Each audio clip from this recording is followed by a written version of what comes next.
अस्सलाम वालेकुम, मैं औरंगज़ेब शाबीन आज़ादी डिजिटल चैनल पर आपको खुशामदीद कहते हैं। आज हमारे साथ स्पेशल गेस्ट सईद अहमद सरबाजी साहब, सीनियर साफ़ी, हाल ही में कतर का दौरा करने के बाद पाकिस्तान वापस। हम इनसे जानने की कोशिश करेंगे कि कतर जो कामयाबी से वर्ल्ड कप को होस्ट कर रहा है, मगरबी मीडिया ने कोई कसर नहीं छोड़ा। अपने न्यूज़पेपर, अपने जरीदे में कतर को सख्त तनकीद का निशाना, मुख्तलिफ इशूज़ को सामने लाया गया, लेकिन कतर में वर्ल्ड कप जोश खरोश से जारी है और कामयाबी से जारी है। इनसे मालूम करेंगे आज कि उन्होंने क्या देखा और अपना एक्सपीरियंस उनसे शेयर करें। सईद अहमद सरबाजी साहब, बहुत बहुत शुक्रिया हमारे प्रोग्राम में आने का। तो आप हमारे नाज़रीन को बताएंगे कि आपने कतर ने वर्ल्ड कप में क्या एक्सपीरियंस, पहले भी आप क्योंकि कतर जा चुके हैं, अब आप अपना एक्सपीरियंस हमसे शेयर करेंगे। वर्ल्ड कप में कतर क्या था और पहले इस वर्ल्ड कप से पहले कतर क्या था? शुक्रिया औरंगजेब साहब। मेरा तजर्बा इस वक्त कतर जाने का बड़ा ज़बरदस्त रहा है। उसमें यह था कि आपने जिस तरह जिक्र किया कि मैं फ्रीक्वेंट विजिटर हूँ, मेरी पूरी फैमिली वहाँ पे है और मैं तकरीबन 3 साल पहले कतर गया था। लेकिन अब 2.5-3 साल के बाद मैंने एक मुख्तलिफ कतर जो है, हमेशा हम जो है ना दुबई को कतर के साथ जब कंपेयर करते थे तो दुबई के मुकाबले में कतर जो था बिल्कुल एक जंगल था। लेकिन अब वो जो है वो कतर बिल्कुल चेंज है। वहाँ पर मेट्रो सर्विस, जो पब्लिक ट्रांसपोर्ट है, और जो उन्होंने स्टेडियम बनाए हैं, जो रेस्टोरेंट हैं और जो होटल्स हैं, जो इंफ्रास्ट्रक्चर उन्होंने जो डेवलप किया है, ब्रिजेस डेवलप किए हैं। और सबसे जो एक अच्छी बात थी उनकी, एक हया कार्ड उन्होंने इंट्रोड्यूस कराया था। उस हया कार्ड का एप्लीकेशन लेके आप उसको लेके आप किसी भी मेट्रो में सफर करें, वो फ्री ऑफ कॉस्ट था लोगों के लिए। आप जहां स्टेडियम जाना चाहते थे तो वो स्टेडियम तक आपको बसों, मेट्रो से फिर बाद में बसों के जरिए आपको ले आए, बिल्कुल फ्री ऑफ कॉस्ट था। ये खर्चा जो है बर्डन नहीं था। अच्छा, ये $220 बिलियन जो कतर ने स्पेंड किया वर्ल्ड कप पर, वर्ल्ड कप के प्रोजेक्ट के अलावा जैसे स्टेडियम है, दीगर चीजें, अकोमोडेशन है, टीमों को वहां पर ठहराना, इसके अलावा भी उन्होंने अपने इंफ्रास्ट्रक्चर भी खर्च किया, या सिर्फ ये 220 बिलियन वर्ल्ड कप के जो है प्रोग्राम पर उन्होंने खर्च किया? नहीं, मेट्रो सर्विस है, जाहिर है वो बेनिफिट करेंगे ना सिविल, और ये जो ब्रिजेस हैं, जाहिर है ये पब्लिक वर्ल्ड कप तो एक तारीखी था। मिडिल ईस्ट में कतर को ये एजाज हासिल हो गया कि उसने वर्ल्ड कप कराया। जो बड़े बड़े अभी भी आप देखें ना, जहां भी वर्ल्ड कप होते हैं वो 3 मुल्क मुश्तरका तौर पर करते हैं, अक्सर और बेहतर यही रहा है ना। लेकिन कतर ने इंडिविजुअली ये साबित कर दिया और उसने एक फुटबॉल जो था, मैंने वहां पर जो चीजें देखी, फुटबॉल को वो एक मजहब समझते हैं, एक रिलीजन समझते हैं लोग। वहां जितना जब फुटबॉल के मैचेस होते थे औरंगजेब, पूरा इलाका सन्नाटा, और उन्होंने मुख्तलिफ इलाकों में बड़े बड़े स्क्रीन, जहां पर इंटरनेशनल म्यूजिशियंस, इंटरनेशनल आर्टिस्ट, वहां पर आमिर खान को हमने घूमते हुए देखा, कोई प्रोटोकॉल नहीं था। अच्छा, बिल्कुल ऐसे घूम रहा था जैसे कि आमिर खान तो एक ऐसा वो है, लेकिन कोई भी वो इतने बड़े बड़े लोग टॉप फिगर से वहाँ कोई भी इंटरेक्शन कर सकता था, कोई भी उनके साथ बैठ के, कोई प्रोटोकॉल, कोई गार्ड, कोई इस तरह की चीज। अच्छा, टीमों को जो सिक्योरिटी दी जाती है कि टीमों को वहाँ की कम्युनिटी से कितना दूर रखा गया है और वहाँ इंतजाम क्या थे टीमों? देखिए, वहां पर एक जो था उनका एक सिस्टम ये था ना कि एक पहली मर्तबा उन्होंने एज अ सेफ्टी मेजर, ये दुनिया भर में होता है कि वो लोग जो है, वो जो क्राउड है या जो खेलने वाले लोग हैं, उनको एक बड़े जबरदस्त जगहों पे जहां उनकी जबरदस्त सिक्योरिटी होती थी। सिक्योरिटी मीन मतलब हमारे मुल्क की तरह नहीं है, ना कोई सिक्योरिटी वाला बंदूक लेके खड़ा होता था, ना कोई मोबाइल वाला जो है वो गेट पे आपको रोकता था। वहां बिल्कुल जो है टेक्नोलॉजी थी। वहां टेक्नोलॉजी ये थी कि आपको रोडों में पुलिस नजर नहीं आती थी, उनके पास मेटल डिवाइसेस नहीं थे, बिल्कुल उनका सिस्टम पूरा नेटवर्किंग, अनआर्म्ड सिक्योरिटी थी। किसी के पास सिक्योरिटी में मैंने गन नहीं देखी। इवन पाकिस्तान से आर्मी के 3000 ट्रुप्स गई हैं, उनको भी उन्होंने सिक्योरिटी के ड्रेस पहना के फर्स्ट लेयर, पीछे लेयर में उनको खड़ा किया था कि वो एक था ना कि टेररिज्म हवाले से वहां पर हमने बेहतरीन। अच्छा, मगरबी मीडिया ने सईद अहमद सरबाजी साहब इतना तनकीद किया है कि एक टाइनी नेशन को होस्टिंग राइट दिए गए। 2010 से हमने देखा था कि कतर को होस्टिंग राइट जब से दिए गए, और इवन कुछ स्कैंडल भी सामने आया, अमेरिकन इन्वेस्टिगेशन एजेंसी भी यहाँ पर कूद पड़ी थी और मामलों को इन्वेस्टिगेट भी किया था कि इस होस्टिंग राइट जो कतर में दिए थे, यहाँ ब्राइबरी के भी खुदशात हैं।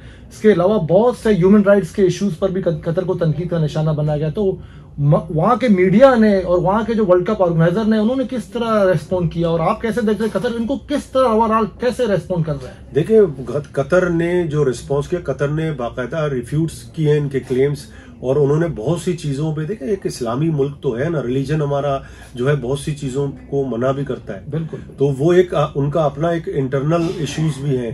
बाकी आप सारी चीजें करें, उन्होंने सिर्फ अल्कोहल को थोड़ा सा दूर रखा है। $72 मिलियन का ऑफिशियल स्पॉन्सर है फीफा का, तो वहां पर भी कार्लसबर्ग जी उनको भी उन्होंने कहा कि आप जो सेटलमेंट है, जो कैंप उन्हें लगा वहां से हटा दीजिए। वो हटा दिया उन्होंने, बिल्कुल एक प्राइवेट चीजें रखी है, क्योंकि ये ऐसी चीजें हैं आप वहां पर आप जिस जगह वर्ल्ड कप हुए, कुछ फैन जिन मुल्कों के नाम नहीं लेना चाहता, वो किस तरह से अल्कोहल का यूज करते थे और किस तरह से वहां पर लड़ाई झगड़े होते हैं। यूरोप की मिसाल, बेल्जियम यहाँ आ रहा कतर में, और उसके तमाशाइयों ने बेल्जियम में गाड़ियां जला दी वर्ल्ड कप से आउट होने के तो ये तो मतलब ये क्या तरीका है? आप चलो यूरोप है, सिविलाइज्ड लोग हैं, लेकिन इस तरह की हरकतें आपने की, तो इस तरह का जो रवैया उनका था। वेस्ट का खासकर जर्मनी ने वहां पर जब उनकी टीम हारी, उन्होंने प्रोटेस्ट किया LGBT के हवाले से, तो वहां पर जो कतरी अवाम थी उन्होंने खुशी का इजहार किया कि जर्मनी की टीम आउट हो गई, कि उसकी वजह से कि उन्होंने कतर के जो लॉ एंड ऑर्डर है या उनकी जो पॉलिसीज है उनको क्रिटिसाइज किया। तो मैं समझता हूं कि इसमें राइट्स तो सबको, भाई बाकी सही बात है कि राइट्स देने चाहिए, लेकिन यहाँ पर मैं समझता हूं कि आप एक फुटबॉल खेलने आए, पॉलिटिक्स ना करें। फीफा ने बिल्कुल स्ट्रांगली कंडेम किया और अर्जेंटीना ने बिल्कुल जवाब दिया यूरोपियन नेशन को कि हम यूरोपियन ने जो 3000 साल माजी में जो जुल्म जबर किए थे पूरी दुनिया पर, पूरी दुनिया विटनेस है, और हम आज भी इस काबिल ने मजीद आने वाले 3000 साल तक भी हम काबिल नहीं कि मोरलिटी का लेसन हम किसी और को दे। ये उनका इंटरनल जो भी मामला है, कतर को राइट है उसको इंटैक्ट रखे। वर्ल्ड कप की वजह से वो कानून को चेंज नहीं कर सकते हैं, और ना हम वर्ल्ड कप को किसी तरह से पॉलिटिसाइज होता हुआ देखना चाहते हैं। डेनमार्क की टीम ने वर्ल्ड कप शुरू होने से पहले कहा था कि हमें ट्रेनिंग किट्स में जो है वो शर्ट पहनने देंगे ह्यूमन राइट्स फॉर ऑल, तो उस पर भी काफी बरम हो गए थे फीफा के प्रेसिडेंट के। इस किस्म की एक्टिविटीज पर बिल्कुल पाबंदी है। इस वर्ल्ड कप को पॉलिटिसाइज होने से किसी तरह से भी हम नहीं और मैं समझता हूं कि इसमें देखिए कतर ने बहुत क्राइसिस अब पिछले अरसे में कतर ने एक कोविड से मुकाबला किया, और दूसरा जो कतर के ऊपर ब्लॉकेट था 3-4 मुल्कों का, उनके अपने हमसाया मुल्कों का। तो मैं समझता हूं कि कतर को बहुत से लोग जो है, एक कबायली सोसाइटी है मिडिल ईस्ट, वहां पर भी लोग जो है ना एक दूसरे को पसंद नहीं करते थे। तो ये मैं नहीं समझता हूं कि आप डेनमार्क में फर्ज करें आप ह्यूमन राइट्स की बात कर रहे हैं, भाई ह्यूमन राइट्स की बात देखिए, फीफा ने जब कतर को अवार्ड किया, ये प्रेजेंट किया कि आप इसको होस्ट करें, तो वो सारी चीजें खत्म होनी चाहिए ना, क्योंकि वो फीफा के अंडर सारे ममालिक आते हैं। उसको क्रिटिसाइज करना, बाद में ये क्रिटिसाइज करना मेरे ख्याल में गलत है, कि आप इसको खेल करें, खेल समझे।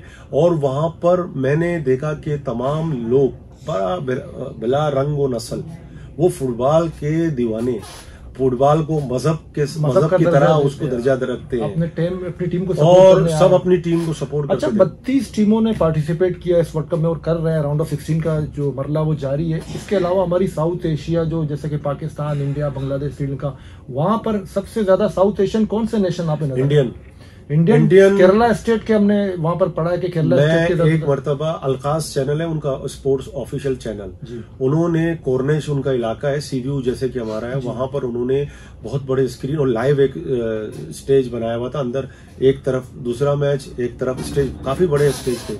तो ब्राजील के अर्जेंटीना के मैच में हम गए अपने, मैंने वहां टोटल इंडियन देखे, जिस तरह से लियारी में जिस तरह से लियारी के लोग थे, उस तरह से अर्जेंटीना के लिए केरला के सपोर्टर जो थे उस तरह से मैंने देखे। उस वक्त बहुत बड़ी तादाद में इंडिया के जो लोग हैं वो सबसे ज्यादा सऊदी हैं, मैक्सिकन मैंने बहुत देखे, इंडियन मैंने बहुत देखे, ब्राजील के बहुत लोग थे। अच्छा, मुख्तलिफ टीमों के सपोर्टर से लामाला आपने मुलाकात भी की होगी, इंटरेक्शन भी किया होगा, तो वहां पर आपको कैसा फील लगा कि इस टीम का सपोर्टर जो है काफी फुटबॉल समझता है, या ये ज्यादा मतलब इस हवाले से हमें बताएगा? मुझे वहां पर सब समझते हैं, इतना क्रेज है फुटबॉल का, सऊदी अरब वाले भी इतना क्रेज रखते हैं, वहां पर ब्राजीलियन का जो जज्बा है, जो मैक्सिकन का जज्बा है, अर्जेंटाइन वालों का जज्बा है, ये मैं समझता हूँ।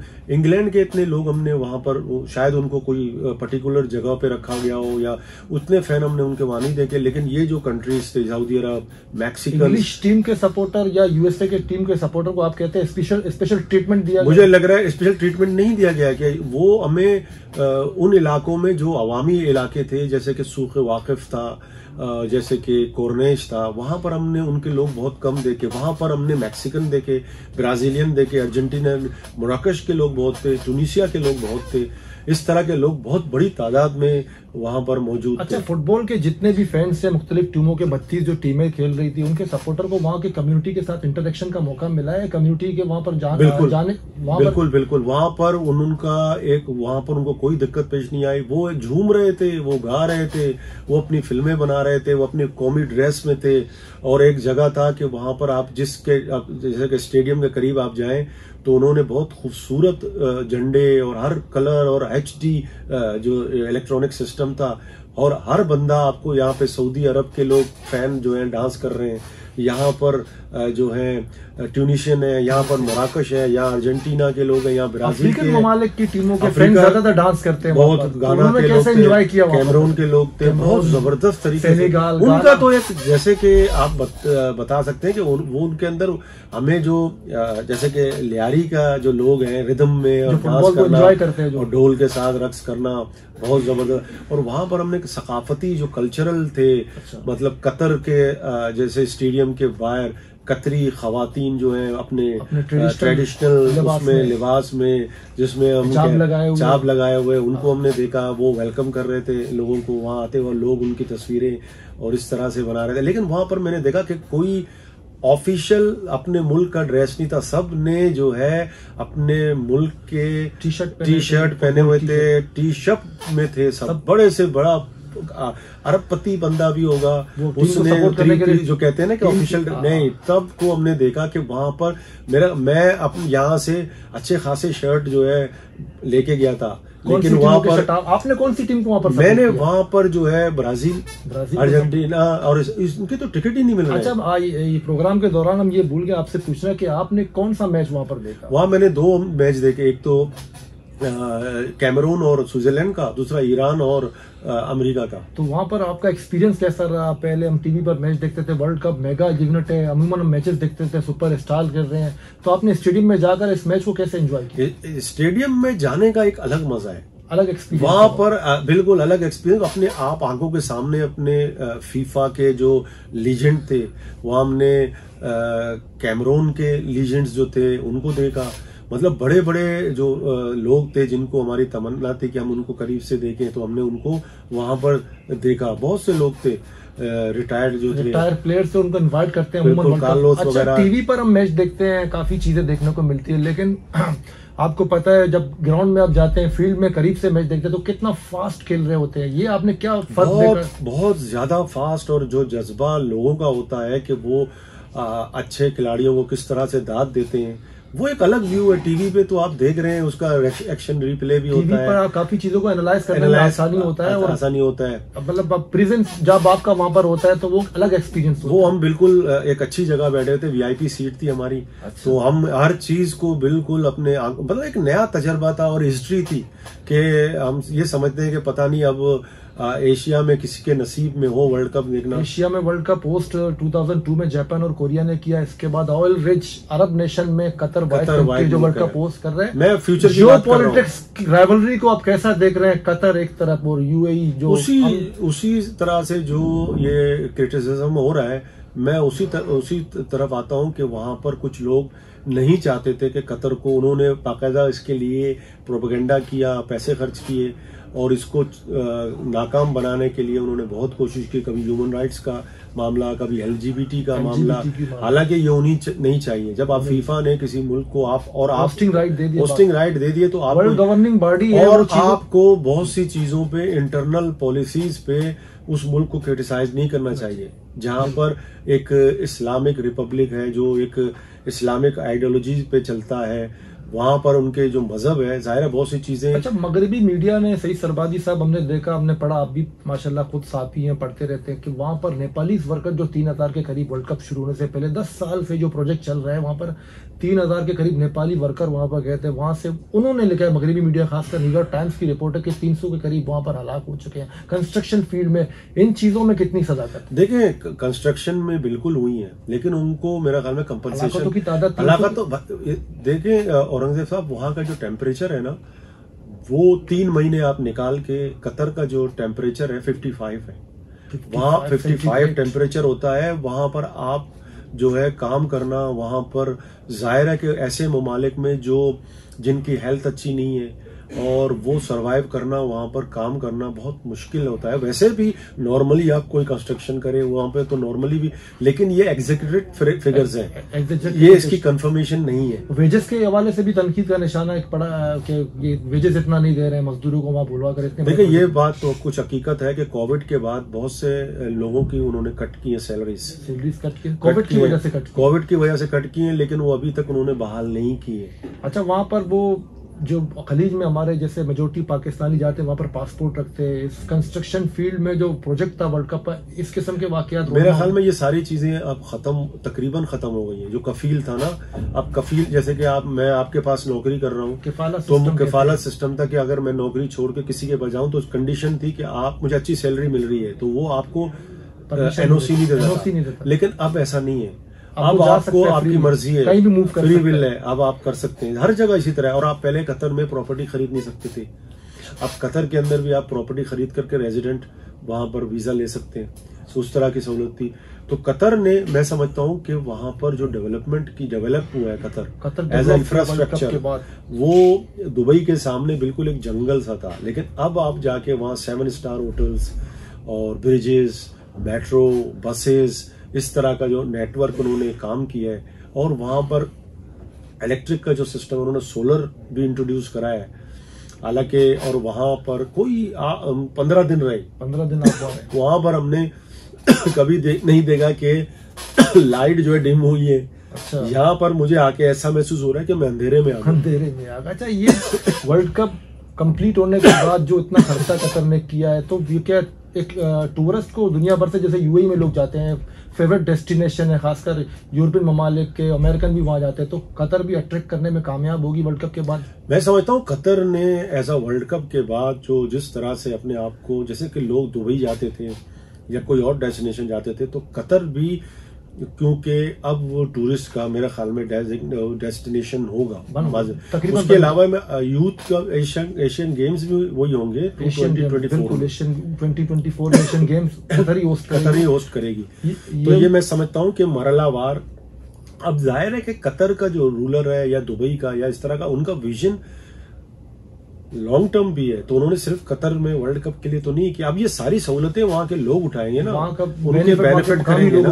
अब बहुत से लोग प्रोपेगेंडा कर रहे हैं कि यार ये मेट्रो बंद हो जाएंगे, ये होटल बंद, भाई कैसे? अच्छा, इस तरह के रूमर्स है कि हाँ यार ये मेट्रो वर्ल्ड कप के बाद बंद हो जाएंगे। नहीं, वहां पर जो दुबई का सिस्टम है बिल्कुल कंटिन्यू, उसी तरह से मेट्रो ने तो वहां पर ऐसा कर दिया है कि डेवलप्ड ट्रांसपोर्टेशन में काफी सहूलियत। हालांकि वहां पर दुबई के मुकाबले में कतर के अंदर पेट्रोल सस्ता है, उसके बाद, और वहां पर हर घर में कन्वेंस ट्रांसपोर्ट मौजूद होता है, और उसके बावजूद भी मेट्रो में बहुत कम लोग वहां सफर करते हैं, क्योंकि वहां पर पेट्रोल ही कम है। वो गाड़ियां दुबई के मुकाबले में, दुबई में तो 4.5 रुपया लीटर, 4.5 दरहम लीटर है दुबई में। कतर में 1.5 रुपए लीटर है। 1.5 रुपए लीटर है। अपने ट्रांसपोर्ट को फोकस देते हैं, तो वहां पर इतना सस्ता है कि 25 रियाल में आप टैंकी फुल करा लें, 50 रियाल में बड़े गाड़ियां। ये हमारे साउथ एशियन कंट्रीज और पाकिस्तानी लोगों के पास अच्छा मौका था कि जाके वर्ल्ड कप अपनी आंखों से देखें, क्योंकि इन फ्यूचर वर्ल्ड कप जो है कनाडा और यूएसए में होस्ट होगा, वहां पर वीजा के भी इश्यूज हो सकते हैं, और सिक्योरिटी रीजन की वजह से साउथ एशियन कंट्रीज को काफी वीजा भी कम देते, तो कतर जाना मतलब उनके पास अच्छा मौका था कि जाते अपनी आंखों से वर्ल्ड कप। तो ये थे हमारे मेहमान सईद अहमद सरबाजी साहब, जिनसे हमने जानने की भरपूर कोशिश की वहाँ किस किस्म के इंतजाम थे, और कतर क्यों कर वर्ल्ड कप को इतनी कामयाबी से होस्ट कर रहा है।